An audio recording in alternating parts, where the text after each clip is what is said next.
মেহেরপুরে দিন দিন বাড়ছে গ্রীষ্মকালীন লাউ চাষ। সবজি হিসেবে লাউয়ের চাহিদা থাকায় বাজারে দামও ভালো। কম খরচে বেশি লাভের আশায় কৃষকরা ঝুঁকছেন এই চাষে।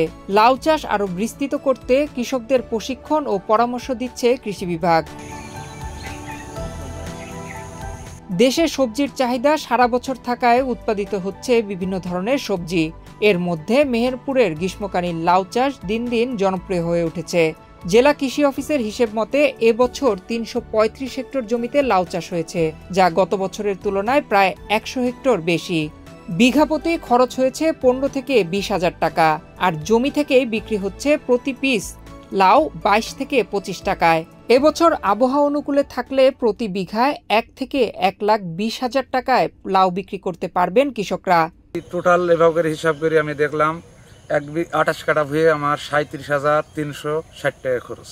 এখন আল্লাহ যদি আমার আবহাওয়াটা ভালো দেয় তাহলে আমার জিনিসটা আমার আশাটা পূর্ণ হবে। লাউয়ে ধরেন যদি ২২ টাকা পিস পাইছি, এখন যদি এই দামটাই পাই পুরোপুরি আল্লাহ করালে আমার এই ভুঁইটাই ২.৫ লাখ টাকা বিঘে, এই ২৮ কাঠা ভুঁইটা হবে। আমি লাউ চাষ করেছি আপনার ৩ বিঘা জমিতে। গত বছরে আপনার ছিল আমার ১ বিঘা জমিতে লাউ ছিল, তো ওইখান থেকে কিছু প্রফিট পাওয়াতে এই বছরে লাউ বেশি করে চাষ করেছি ৩ বিঘাতে। খরচ আমাদের একটু কমই হয়, যার কারণে আপনার খরচ ৩ বিঘা জমিতে আশা করছি ৬০,০০০ টাকার মতো আমার খরচ হয়েছে আনুমানিক।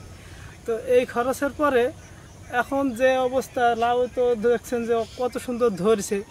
এই লাউয়ের আপনার এরকম যদি দাম থাকে, বর্তমানে বাজার মূল্য তো ভালো, এরকম দাম থাকলে আশা করছি ৩ বিঘা জমিতে ৫ লাখ টাকার মতো আমি পাবো। আমি দেখছি এবছরে লাউয়ের চাষ খুব ভালো হয়েছে এবং ফলনও খুব ভালো হয়েছে। মোটামুটি লাউয়ের দাম যেভাবে আছে, আশা করি চাষিরা খুব ভালো লাভবান হবে। এরকম দাম যদি সম্পূর্ণভাবে পায় তো ভালোই লাভবান হবে। এই জমিটাও আমার বর্গা দেওয়া আছে, সেই চাষি যা এবার এই আবাদটা করে কফিতে লস করেছে, এবারটা এই লাউ চাষটা করে বেশ লাভবান হবে ইনশাল্লাহ করছে। মেহেরপুরের উৎপাদিত লাউ স্থানীয় চাহিদা মিটিয়ে যাচ্ছে দেশের বিভিন্ন জেলায়। রাজধানী ঢাকা, চট্টগ্রাম, খুলনা সহ বিভিন্ন মার্কেটে লাউয়ের চাহিদা সবসময় থাকে। লাউ এখানে সবজি আমাদের এখানে ২ টাকা লাউ দেওয়া হয়। লাউটা আমাদের এখানকার ফলনটা বেশি হয়েছে।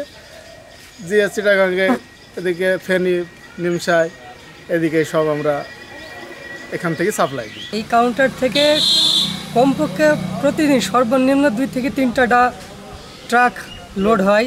সেখান থেকে ঢাকা, চট্টগ্রাম, সিলেট, বরিশাল, রংপুর বিভিন্ন জেলায় তাদেরকে ছড়ে দেওয়া হয় এবং এর মাধ্যমে চাষিরা মোটামুটি পর্যাপ্ত পরিমাণ লাভবান হয়ে থাকে এবং ব্যবসায়িকরা কম বেশি যাকে এখান থেকে তাদের দিনমজুরি এবং তারা ইনকাম করে থাকে।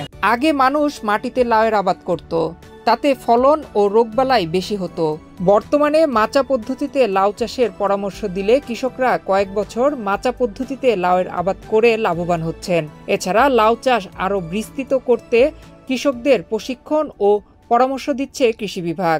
মেহেরপুরের সবজি চাষিরা যারা আছে তাদেরকে আমরা এই অসময়ে গ্রীষ্মকালীন সবজি একটু ঝুঁকি আছে, এইটা যাবে তারা মানে একেবারে নির্বিঘ্নে চাষ করতে পারে, এই জন্য তাদেরকে সার সহ অন্যান্য যে বালাইনাশক এটা তারা যাতে সহজেই পায় এবং তাদের তো ক্রাইসিস না হয়, সেই দিকগুলো আমরা খেয়াল রাখতেছি। তাদের পাশে থেকে আমরা পরামর্শ দিচ্ছি।